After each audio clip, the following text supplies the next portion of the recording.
কি কাৰণত আমাৰ ইণ্ডিয়া পিছপৰা, কি কাৰণত আমাৰ ইণ্ডিয়া অন্য দেশৰ ওপৰত নিৰ্ভৰশীল, কি কাৰণত আমাৰ ইণ্ডিয়া ইমান উন্নয়ন নহয়, এই বিষয়ে আজি মই কথা পাতিম।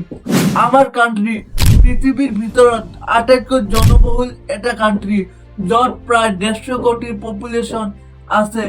আমাৰ দেশত ইমান পপুলেশ্যন থকা স্বত্বেও আমি পিছপৰা। আমাৰ দেশ উন্নয়নশীল, আমাৰ দেশ অন্য এটা দেশৰ ওপৰত নিৰ্ভৰ কৰি থাকে। কি কাৰণত? ইয়াৰ এটাই কাৰণ, ইয়াৰ কাৰণ হ'ল আমাৰ দেশত শিক্ষিতৰ হাৰ কম, আমাৰ দেশত সাইণ্টিষ্ট কম, আমাৰ দেশত ইঞ্জিনিয়াৰ কম, আমাৰ দেশত শ্ৰমিক বেছি, লেবাৰ বেছি। আমাৰ দেশ দাৰিদ্ৰতাত এতিয়ালৈকে ভুগি আছে। কি কাৰণত?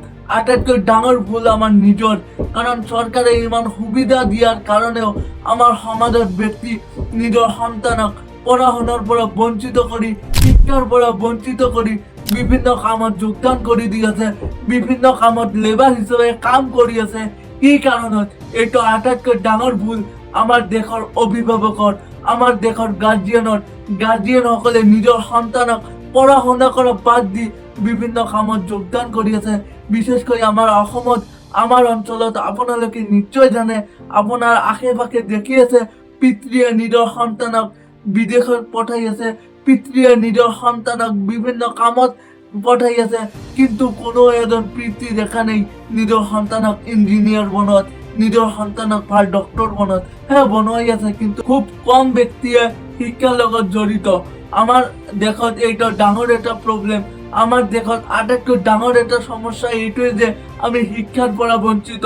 আমি শিক্ষা বাদ দি বিভিন্ন কামত জড়িত। আমি আমাৰ ভৱিষ্যতৰ চিন্তা বাদ দি আছো। আমি আমাৰ ভৱিষ্যত কি কৰিম, আমাৰ দেশক কেনেকৈ বনাম, সেইবোৰ চিন্তা বাদ দি আমি অকল কাম কৰি আছো। আমাৰ নলেজ নোৱাৰ কোনো প্ৰয়োজন নাই।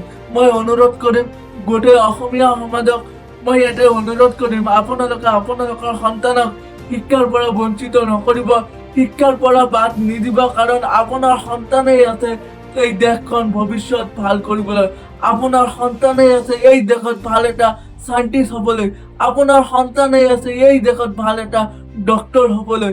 আপোনাক মই এটা অনুৰোধ কৰিম, আপোনালোকে শিক্ষাৰ পৰা বঞ্চিত নকৰিব।